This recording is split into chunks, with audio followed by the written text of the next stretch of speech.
Okay, a couple goats. Somebody's probably got a goat they loan for a weekend. Okay, we're gonna move on to citizens' comments. Jon? Yeah, I actually have a comment that I'd also like to submit as official correspondence. For the sake of correct and factual information, I want to make a public statement in reply to some statements Councilwoman Lee made in a letter to the editor to the Lynn County Star. Ms. Lee insinuated that I have no business looking over the shoulder of my employees, the elected representatives of this town and county, because I have lived here less than a year.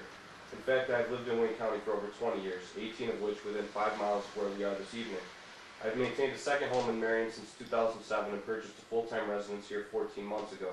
Marion has been my family's home for over 60 years, and the ancestors of mine, who are buried here, comprise the majority of a row in our cemetery. I have as much right to demand accountability as someone who has lived in this town for 50 years, simply because I pay taxes. I pay your salary with money I've earned from my labor. I do not draw from the well and pour a little back in and claim entitlement. Ms. Lee is right that it was stated that the repairs to the wastewater treatment plant would still not bring it into compliance with state regulations. However, the town board is not an expert on wastewater treatment plants. That is why they hired MRB. MRB is claiming that the repairs will not suffice, not the town board.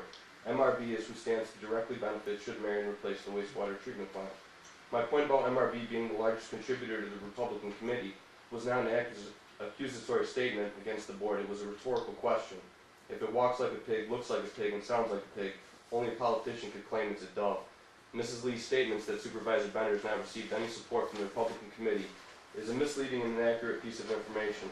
Perhaps no one from the committee has ever handed Supervisor Bender a bag of cash or paid for her expenses, but when I met with the County Board of Elections to discuss running against Supervisor Bender, they told me I cannot run for supervisor as a Republican without the support of the committee and Mr. Olson.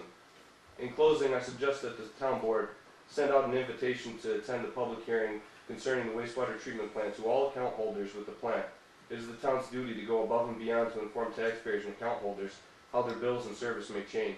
Accountability should be the name of the game. A failure to seek a second opinion on the replacement of the plant is not only a lack of performing your due diligence, but outright negligence. Thank you, Jon. Anyone else have anything?